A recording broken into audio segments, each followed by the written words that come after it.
رب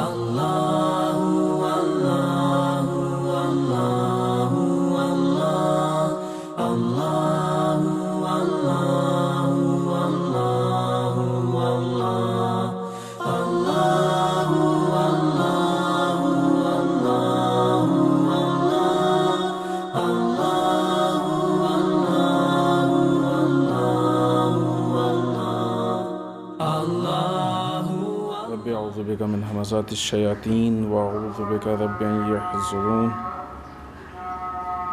بسم اللہ الرحمن الرحیم الحمد للہ وسلام علی عبادہ الذین اصطفى ولعنۃ الدائمۃ الباقیۃ علی اعدائہم اجمعین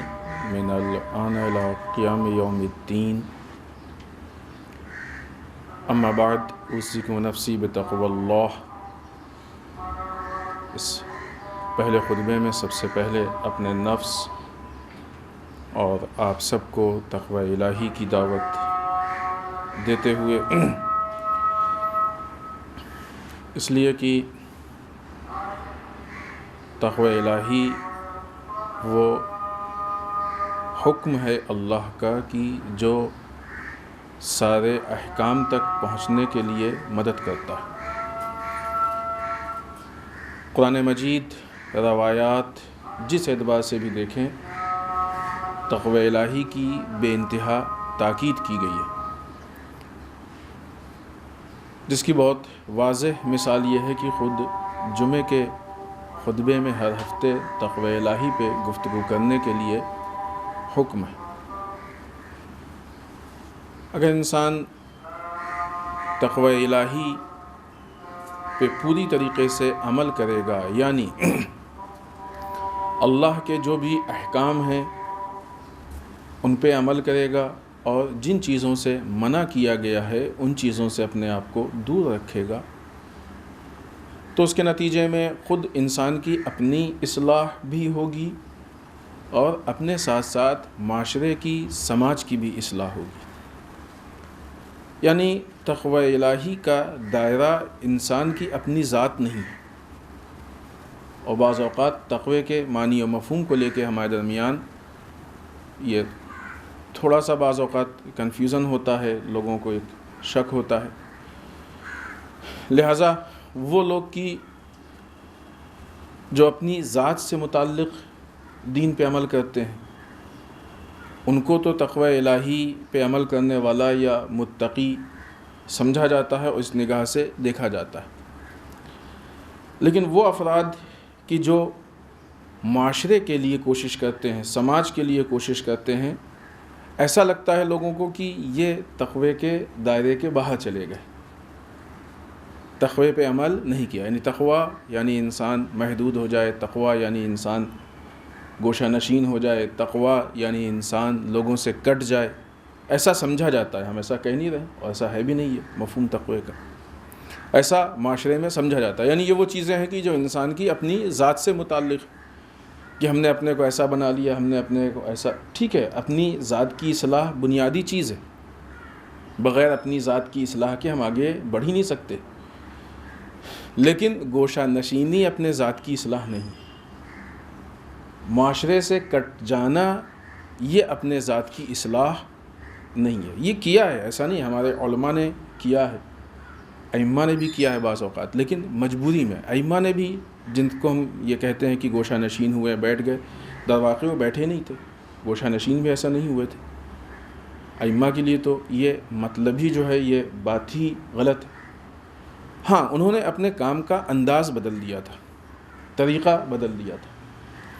علماء بھی جب اس طریقے سے گوشہ نشین ہوئے یہ بیٹھے ہیں تو وہ حالات کی بنیاد پہ بیٹھے ہیں، اس وقت کے حالات تھے، لیکن اگر انہی سے پوچھا جائے تو وہی بتائیں گے کہ تقوی کا اصل مفہوم کیا ہے۔ لہٰذا اس طریقے سے انسان اپنے آپ کو محدود کر لے، گوشہ نشینی میں بیٹھ جائے، معاشرے سے کٹ جائے، اس کو عام طور سے ہمارے معاشرے میں ایسا سمجھا جاتا ہے کہ انسان بہت دیندار ہے، متقی ہے، بس اللہ اللہ سب کچھ۔ ایسا نہیں ہے۔ کیوں؟ اس لیے کہ دین کا ایک بہت بڑا حصہ ہے کہ جس کا تعلق معاشرے سے ہے، سماج سے۔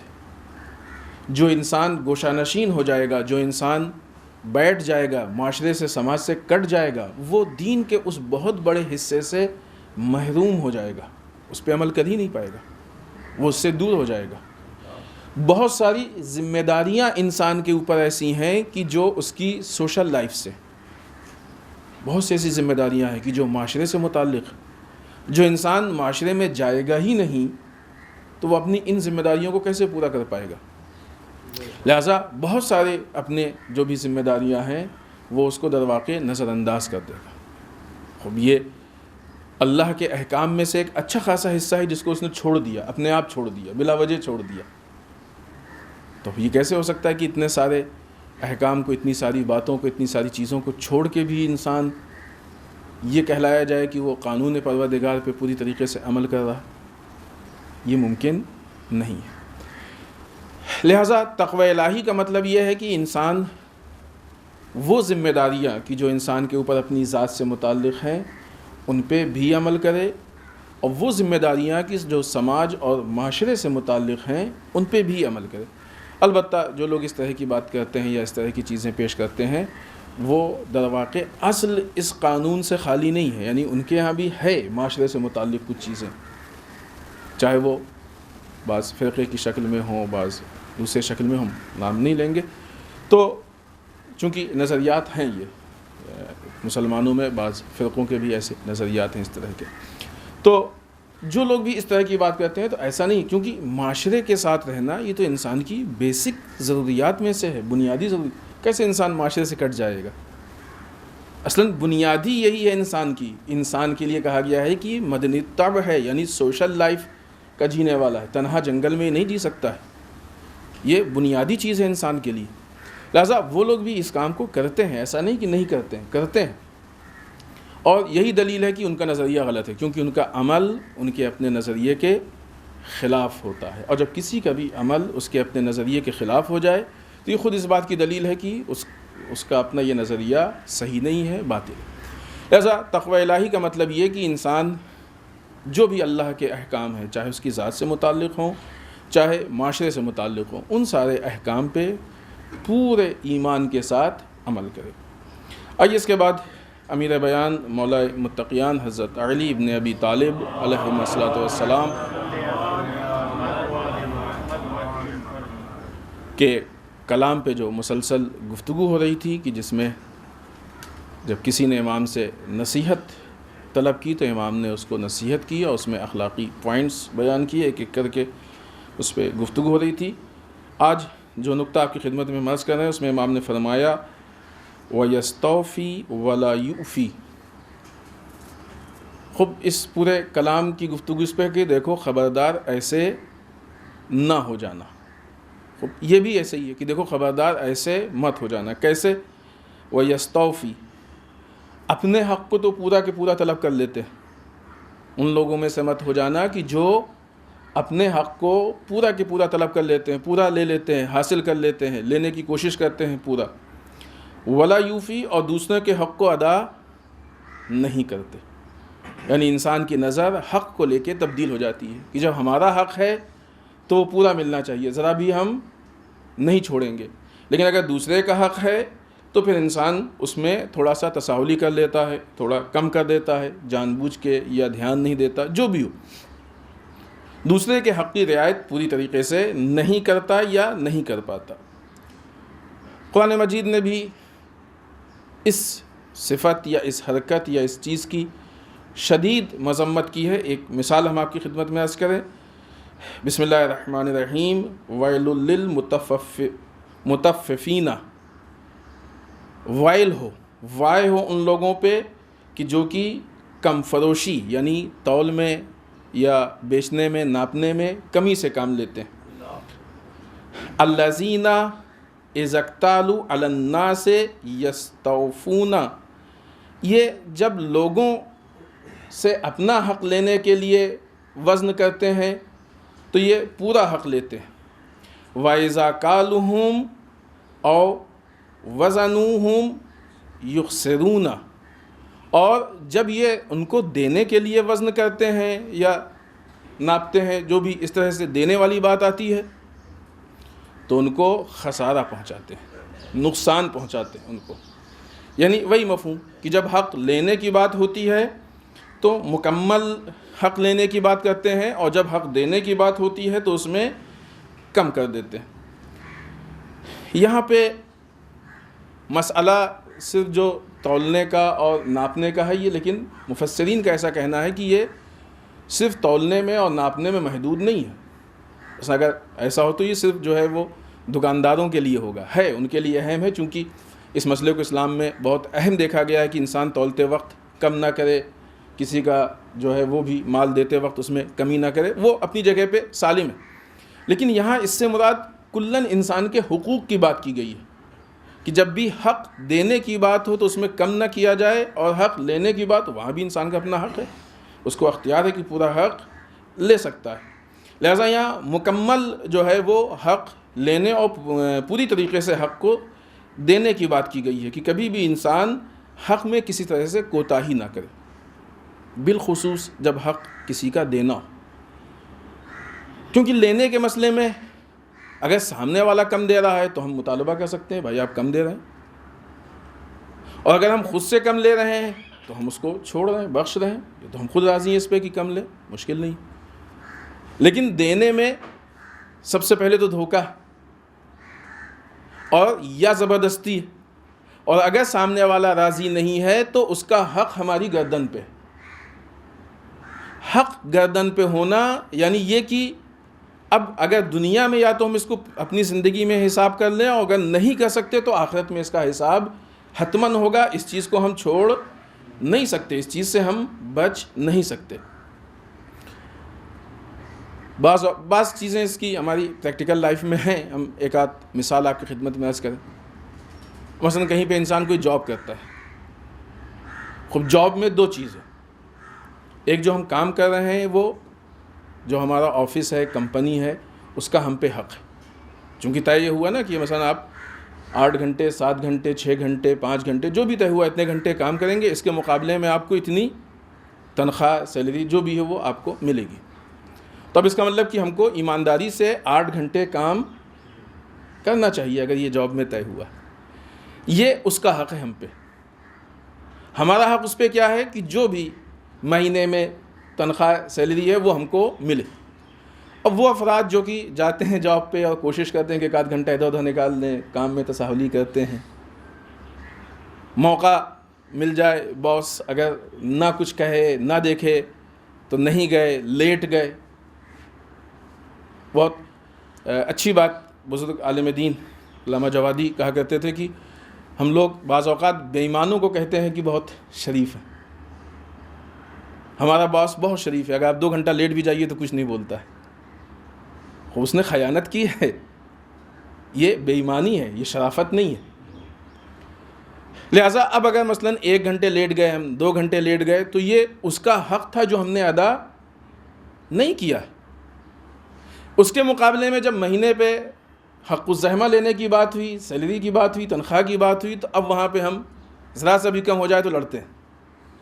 یعنی کیا مطلب؟ اپنا حق پورا لے رہے ہیں اور اس کے حق کو کم دے رہے ہیں. امام کہتے ہیں دیکھو خبردار ایسے مت ہو جانا کہ دوسرے کے حق کو کم دو، اپنا حق پورا لینے کی کوشش کرو. اس میں ایک بہت بڑی چیز ہے. بہرحال انسان کبھی بھی اسلام کی مخالفت کرتا ہے تو گناہ، معصیت، حق اللہ اپنی جگہ پہ، لیکن اس میں حق الناس بھی ہے. کسی کا حق ہماری گردن پہ. مسئلہ صرف پیسے کا، صرف جاب کا نہیں ہے. جو بھی حقوق ہیں ہم لوگوں سے متعلق ہیں ایک دوسرے سے، جب بھی ہمارا حق ہو تو ہم لینے میں بہت جلد بازی کریں، کمپلیٹ لیں. آپ کا حق ہو تو دینے میں ہم کم کریں. تو اب اگر آپ کا حق دینے میں ہم کم کر رہے ہیں تو یہ جس کا بھی حق ہم نے کم کیا ہے وہ ہماری گردن پہ اس کا حق ہے. یہ حق الناس ہے. خب حق الناس کی خاصیت کیا ہے؟ جب تک روز محشر جس کا حق ہماری گردن پہ ہے وہ ہم کو معاف نہیں کرے گا، اس وقت تک اللہ بھی ہمیں معاف نہیں کرے گا.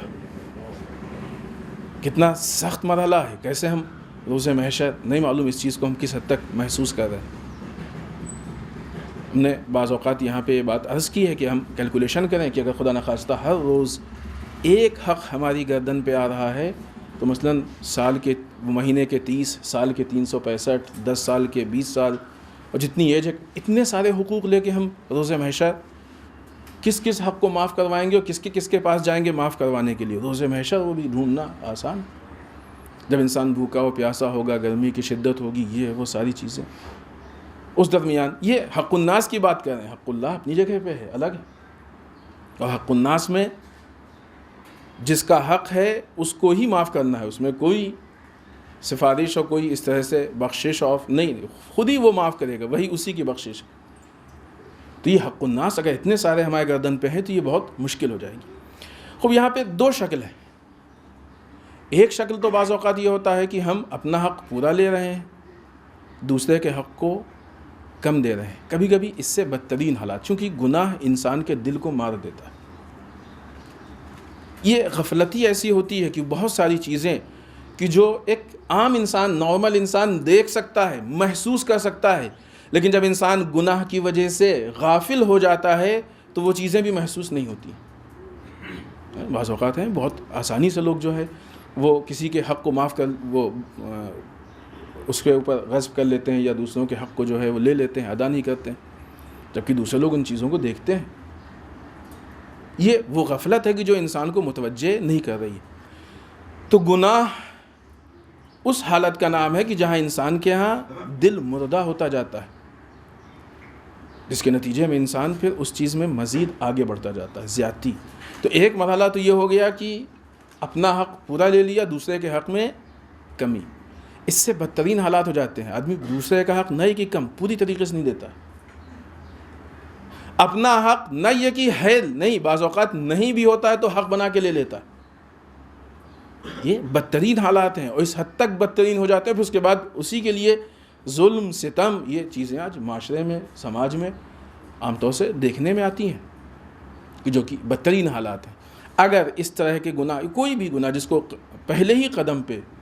روز اول اگر اس پہ کنٹرول کیا جائے تو آنے والے وقت میں وہ گناہ بڑی شکل میں، بدترین شکل میں ہمارے سامنے نہیں آئے گا۔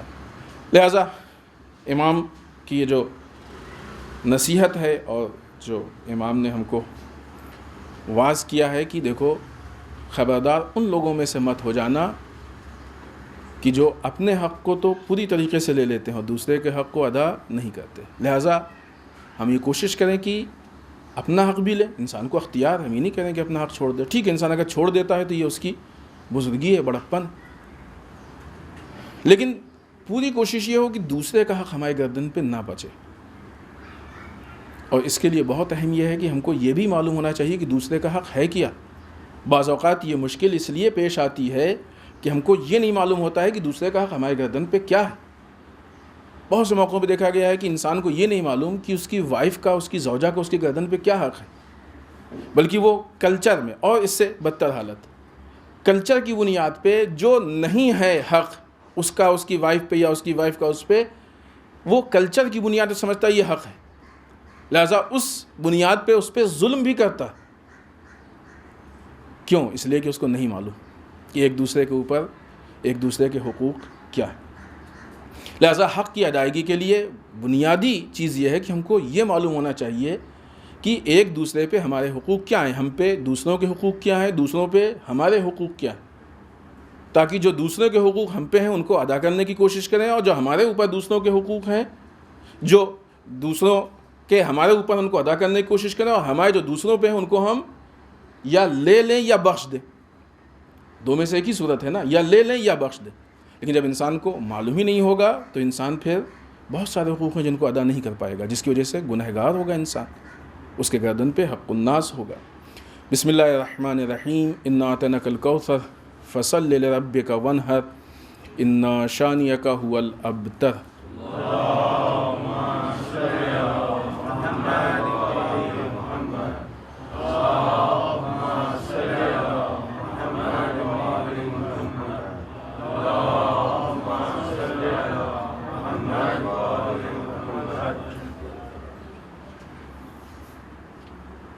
رب اعوذ بک من ہمزات الشیاطین واعوذ بک رب ان یحضرون۔ بسم اللہ الرحمن الرحیم۔ الحمد للہ الذی لا یبلغ مدحتہ القائلون ولا یحصی نعماء العدون ولا یودی حقہ المجتہدون اللہم صلی وسلم علی صاحب الدعوة النبویہ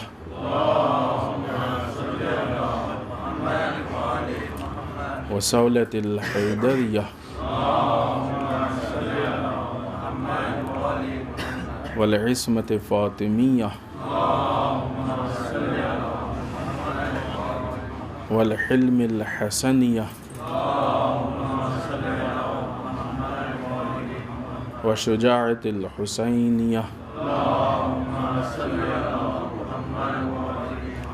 والعبادة السجادیہ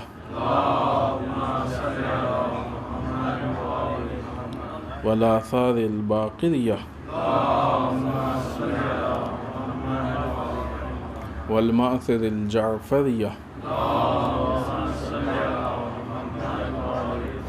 والعلوم الکاظمیہ والرضاء الرضویہ والجود التقویہ والنقاوة النقویہ والہیبة العسکریہ والغیبة الہیہ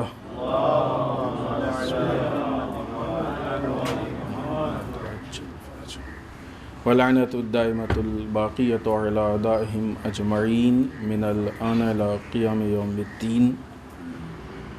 اما بعد، اس دوسرے خطبے میں ایک بار پھر اپنے نفس اور آپ سب کو تقوی الہی کی تاکید کرتے ہوئے اس ہفتے کے مناسبات میں آنے والی 13 جمادی الثانیہ وہ تاریخ ہے کہ جس میں بعض روایات کے اعتبار سے حضرت ام البنین سلام اللہ علیہا کے وفات کی تاریخ ہے۔ عالم اسلام کی وہ خاتون کہ جنہوں نے اہل بیت کے گھر میں یا دروازے پہ آنے کے بعد یہ ثبوت دیا ہے کہ کس حد تک بی بی کے اندر اہل بیت کی معرفت تھی، جو کہ ان کی زندگی اور سیرت سے جو مختلف گوشے سامنے آتے ہیں بہت واضح اور کلیئر۔ دوسری طرف سے ام البنین، یعنی آپ کو ام البنین کہا اسی لیے جاتا ہے کہ 4 بیٹوں کی ماں تھیں، اور آپ کے یہ چاروں بیٹے کربلا کی تحریک میں کربلا میں شہید ہوئے ہیں، اور ان چاروں بیٹوں میں جو سب سے بڑا نام اور واضح آپ سب جانتے ہیں حضرت ابو الفضل العباس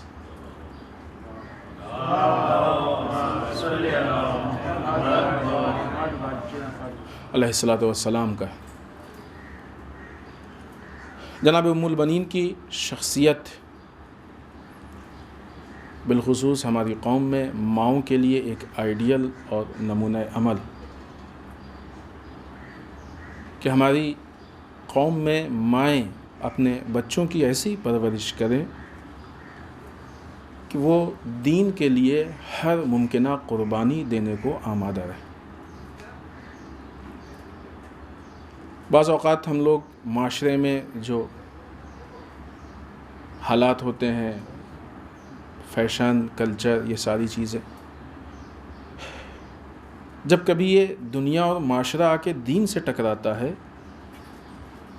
تو ایسے موقع پہ بعض جگہوں پہ دیکھا گیا ہے کہ انسان دین کو چھوڑ دیتا ہے اور جو معاشرے کا فیشن اور رواج ہے اس کو لے کے آگے بڑھ جاتا ہے۔ در واقع قربانی کا آغاز اسی جگہ سے۔ اپنے بچوں کی تربیت ایسی ہونی چاہیے کہ ہر وہ چیز کی جو ہمارے دینداری، قانون اسلام، اطاعت پروردگار کے مقابلے میں آ جائے، ٹکرا جائے، اسے ہم کو جو بھی چیز ٹکرائے اس کو ہم کو چھوڑ دینا ہے، اور اگر ہماری عزیز چیز ہے، پسندیدہ چیز ہے تو قربان کر دینا۔ پھر اس کے بعد وہیں سے ہم کو دین کو لے کے آگے بڑھنا ہے۔ جب آغاز شروعات اس جگہ سے ہوگی تو پھر نتیجہ یہ ہوگا کہ اگر وقت پڑا اور جان کے قربانی دینے کی بات آئی تو پھر جان کی قربانی دینے میں کوئی مشکل پیش نہیں آئے گی۔ لیکن اگر آغاز میں ہی ہم چھوٹی چھوٹی قربانیاں دینے میں پیچھے ہٹیں اور چھوٹی چھوٹی قربانیاں ہم نہیں دے پائیں تو ایسی صورت میں پھر ظاہر سی بات ہے کہ جان کی قربانی ایک بڑی قربانی ہے، وہ دینے میں مشکل پیش آئے گی۔ بلکہ یہ چیز تربیت میں اتنی زیادہ گھلی ملی ہو کہ ایک انسان کا مزاج بن جائے۔ بعض اوقات ہوتا ہے نہیں، بچوں کا بعض چیزوں کا مزاج بن جاتا ہے، اور پھر جب بھی اس طرح کے حالات پیش آتے ہیں تو اپنے اس مزاج کی بنیاد پہ فیصلہ کرتے ہیں، ہے نا۔ بعض مزاج ہوتا ہے جیسے لالچی مزاج ہو جاتا ہے بچوں کا اگر صحیح تربیت نہ ہو، تو اب جب بھی کوئی مسئلہ ہوتا ہے تو اس کی بنیاد پہ وہ بچے فیصلہ کرتے ہیں۔ بعض جگہوں پہ بچوں کا ایگو انانیت والا مزاج ہو جاتا ہے، بعض جگہوں پہ جھگڑے کا مزاج، یہ ایک مزاج بن جاتا ہے۔ پھر جب بھی وہ حالات پیش آتے ہیں اسی کی بنیاد پہ وہ اپنا اثر دکھاتے ہیں، رد عمل دکھاتے ہیں، ریئیکشن کرتے ہیں، اسی کی بنیاد پہ وہ فیصلہ لیتے ہیں، وہ آگے بڑھتے ہیں۔ یہ چیزیں ایسی ہیں کہ جو بچوں کے مزاج میں آ جانی چاہیے کہ وہ ان کا مزاج بن جائے، تاکہ جب بھی اس طرح کے حالات پیش آئیں تو اپنے اس مزاج کی، یہاں پہ سوچنا نہ پڑے ان کو، اپنے اس مزاج کی بنیاد پہ وہ آگے بڑھے۔ یہ ایک بہت بڑا درس ہے کہ جو جناب ام البنین کی سیرت سے ہم کو مل سکتا ہے، یا خود وہ پہلو کی جس میں ہم نے آپ کی خدمت میں عرض کیا کہ اہل بیت اطہار علیہم الصلوۃ والسلام کی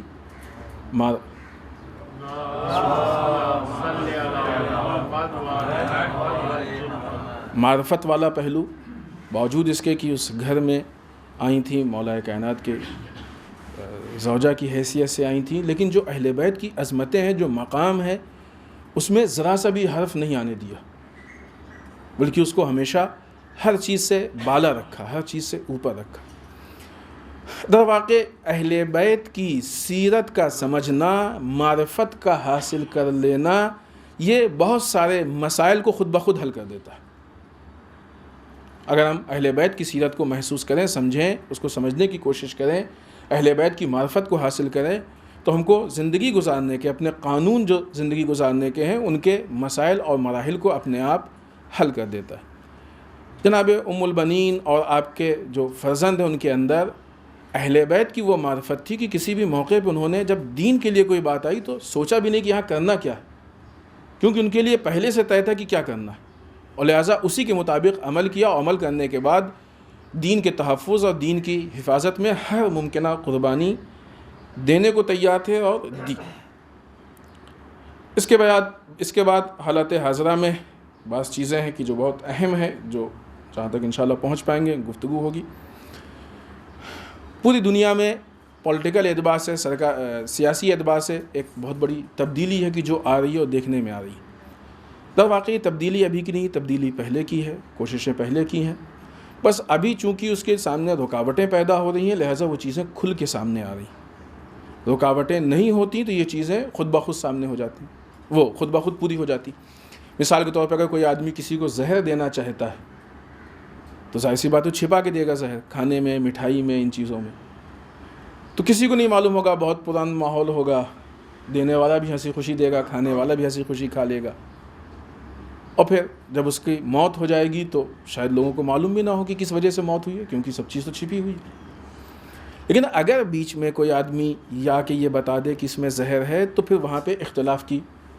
حالت پیدا ہو جائے گی۔ اب بعض اوقات بعض احمق لوگ کہتے ہیں کیا ان کی وجہ سے جھگڑا ہو رہا ہے، اختلاف ہو رہا ہے۔ کوئی اختلاف نہیں ہو رہا ان کی وجہ سے، یہ ایک انسان کے ناحق قتل کو روکنے کی کوشش کر رہے ہیں۔ جھگڑا اختلاف نہیں ہے، یہ ایک غلط چیز سے روک رہے ہیں۔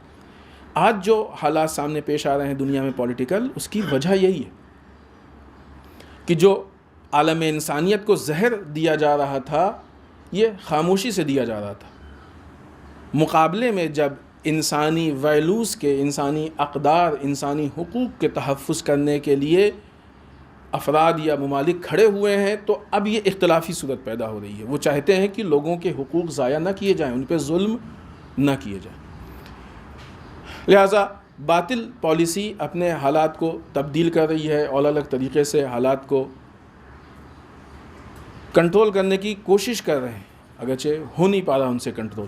کوشش کر رہے ہیں۔ لہٰذا اسی میں ابھی آپ دیکھ رہے ہیں کہ بہت سارے اسلامی ممالک بہت تیزی سے اسرائیل سے دوستی کا ہاتھ بڑھا رہے ہیں اور اسرائیل سے مل رہے ہیں۔ خوب سب کو معلوم ہے کہ اسرائیل مسلمانوں کا کھلا ہوا دشمن ہے، یہ چیز کسی سے چھپی ہوئی نہیں۔ ابھی وہ کیوں مل رہے ہیں؟ اس کا مطلب یہ کہ ان کا کوئی دین و ایمان نہیں ہے۔ ٹھیک ہے، آپ کا اپنا نظریہ، آپ اپنے نظریے پہ عمل کیجئے، لیکن حد اقل اسلام کے نام پہ اس کام کو مت کیجئے۔ تاریخ میں بھی یہ کام جب اسلام کے نام پہ ہوا ہے تو اس کی مذمت ہوئی، اور یہ یزید کے صفات میں سے ایک صفت ہے۔ ابھی اسی میں سے ایک کڑی جو سامنے آئی ہے وہ بحرین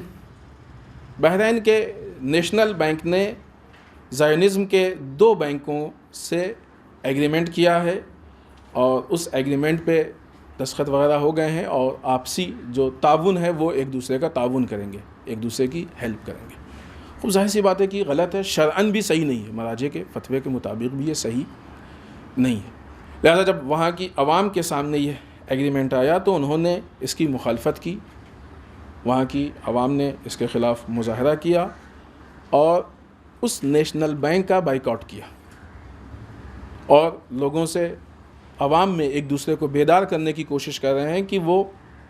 یا تو وہاں سے اپنا اکاؤنٹ دوسرے بینک میں ٹرانسفر کر لیں، یا پھر پیسے اپنے نکال کے اکاؤنٹ بند کر دیں، تاکہ اس بینک کا بائیکاٹ ہو، دنیا کو لگے کہ ہم مثلاً جو ہے ایک باطل حکمران یا باطل حکومت یا ملک کا سپورٹ نہیں کر سکتے ہیں کہ جو دنیا پہ کھلم کھلا ظلم کر رہا ہے۔ اگرچہ بحرین کی حکومت، ظاہر سی بات ہے کہ جو اس کا مزاج ہے آپ جانتے ہیں، مسلسل بات ہوتی ہے۔ ابھی بھی اس کی ایک چیز سامنے آئی ہے کہ بحرین کی جیلوں میں جو قیدی ہیں ان کی جو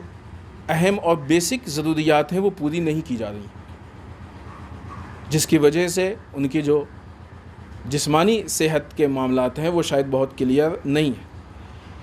اس لیے وہاں پہ جو علماء ہیں انہوں نے حکام سے یہ مطالبہ کیا ہے، ان کو لیٹر لکھا ہے۔ ایک بزرگ عالم دین وہاں جیل میں ہیں، شیخ زبیر عاشور، کہ ان کے اور جو دوسرے قیدی ہیں ان کے جو جسمانی صحت کے حالات ہیں اس کے بارے میں لوگوں کو بتایا جائے کہ ان کے کیسے حالات ہیں، جسمانی صحت کے اعتبار سے ٹھیک ٹھاک ہیں نہیں ہیں، خدا نخواستہ مریض تو نہیں ہے، کیا ہے، ان چیزوں سے لوگوں کو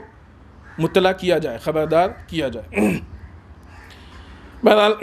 بحرین کی ایک پوری کوشش ہے کہ وہاں پہ جو جیلوں میں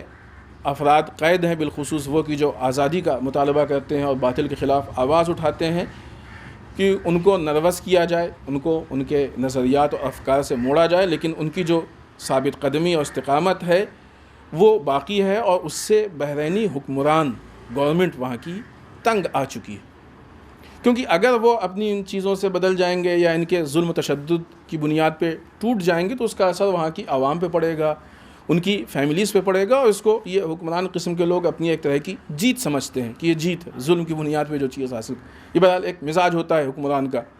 کہ وہ ظلم کرتے ہیں اور ظلم کی بنیاد پہ پائی ہوئی چیز کو اپنی جیت سمجھتے ہیں، جو کہ بہت بڑی غلط فہمی ہے۔ تو بہرحال یہ ایک پورا جو معاملہ ہے یہ اسی، ظاہر سی بات ہے کوئی بھی سیاسی دخل اور حالات جو ہیں وہ اصل جو بنیادی حالات ہیں ان سے ہٹ کے نہیں ہیں۔ اسی طریقے سے یمن کا معاملہ ایک طولانی عرصہ ہو گیا کھنچ رہا ہے، اور سعودیہ کے ساتھ مل کے بعض افواج نے یمن پہ مسلسل ظلم کیا ہے اور ظلم کر رہے ہیں، وہاں پہ بے گناہوں کو قتل کیا جا رہا ہے، حقوق ان کے ضائع ہو رہے ہیں۔ اور اسی بیچ یہ بات ہم نے عرض کی تھی آپ کے سامنے کہ امریکہ نے انصار اللہ کو دہشت گرد قرار دیا ہے۔ اس کے خلاف یمن کے افراد نے مظاہرہ کیا اور احتجاج کیا ہے کہ یہ غلط، اور ظاہر سی بات ہے کہ وہ اپنے حق کے لیے لڑ رہے ہیں۔ مطالبہ کوئی انسان آ کے حملہ کر رہا ہے، آپ کے حق کو ضائع کر رہا ہے، آپ اپنے حق کے دفاع کے لیے لڑ رہے ہیں، تو اب اس کو دہشت گرد کوئی کہا جائے گا؟ مارنے والا دہشت گرد ہے یا دفاع کرنے والا دہشت گرد ہوتا ہے؟ آپ دیکھیں دنیا کی اصطلاحیں اور تعریفیں کس حد تک جو ہے وہ تبدیل ہو گئی۔ دہشت گرد کو امن پسند کہا جا رہا ہے، اور جو امن پسند ہیں اپنے حق کا دفاع کر رہے ہیں ان کو دہشت گرد کہا جا رہا ہے۔ بغداد میں جو حملہ ہوا ہے اس کی ہم مذمت کرتے ہیں، جیسا کہ سامنے آ رہا ہے کہ 27 یا بعض جگہوں پہ 32 لوگ یا شاید اس سے زیادہ شہید ہو گئے ہیں، دنیا سے رخصت ہو گئے ہیں، اور کافی تعداد میں لوگ زخمی ہیں، اور زخمیوں کی بھی حالت اچھی نہیں ہے۔ لہٰذا یہ جو تعداد بڑھ رہی ہے مرنے والوں کی، وہ اس کی ایک وجہ یہ بھی ہے کہ جو زخمی تھے وہ اس دنیا سے رخصت ہو رہے ہیں۔ بہرحال جس نے بھی یہ کام کیا ہے، عوام الناس میں فساد پھیلانا، قتل عام کرنا، خوف پھیلانا کہیں سے بھی جائز نہیں ہے، چاہے کوئی کرے اور کہیں کرے، اس کی ہمیشہ ہم سب کو مذمت کرنی چاہیے۔ آغا زکزکی کہ جن کے متعلق ایک پوری داستان ہے اور پورا چیپٹر ہے، ابھی بعض جگہوں سے یہ بات سامنے آ رہی ہے کہ ان کی اہلیہ، ان کی وائف کو کورونا پازیٹیو ہو گیا ہے۔ وہ آپ کو معلوم ہے کہ تقریباً 5 سال ہو گئے غیر قانونی طریقے سے آغا زکزکی اور ان کی اہلیہ کو، ان کی وائف کو قیدی بنا کے رکھا گیا ہے، کہ جس کے پیچھے کوئی بھی ریزن نہیں اور نہ ہی وہ کوئی ریزن دے سکتے ہیں۔ اس بیچ بہت سارے اتار چڑھاؤ ہوئے ہیں کہ جو سامنے آئے ہیں، اور یہ عجیب چیزیں ہیں کہ جو جس طریقے سے آغا زکزکی کے اوپر ظلم، یہ بھی اسی دنیا کی پولیٹکس کا ہی ایک بہت بڑا حصہ ہے۔ یہ بات ہم نے عرض بھی کی آپ کے سامنے کی، اس کی بنیادی وہاں سے ہوئی جب آغا زکزکی نے قدس کے لیے آواز اٹھائی ہے، قدس کا احتجاج کیا ہے۔ وہاں سے در واقع اسرائیل کو یہ چیز پسند نہیں آئی اور اس نے اپنے دفاع میں، ہم لوگوں کی ذمہ داری تو ہے ہی ہے کہ ہم ان کی صحت کے لیے دعا کریں، لیکن ظاہر سی بات ہے کہ صرف دعا ہماری ذمہ داری نہیں ہے، دعا کے ساتھ ساتھ جو بھی معاملات ہیں، چاہے یہ آغا زکزکی کے اوپر جو ظلم ہو رہا ہے، ان کو اریسٹ کیا گیا ہے، ان کا معاملہ ہو، چاہے وہ یمن کا مسئلہ ہو، بحرین کا مسئلہ ہو، دعا کے ساتھ ساتھ باطل کے خلاف آواز اٹھانا یہ ہماری ذمہ داری ہے۔ اور بھی مسئلہ بہت آسان ہو گیا ہے کہ ہم سوشل میڈیا کے ذریعے اپنی آواز کو دنیا کے ہر کونے تک پہنچا سکتے ہیں، لہٰذا خاموش بیٹھ کے ہم اپنی ذمہ داری کو انجام نہیں دے پائیں گے، کیونکہ وہ ایک معاشرے سے متعلق ہماری ذمہ داری ہے، اس کو انجام دینا یہ ہمارے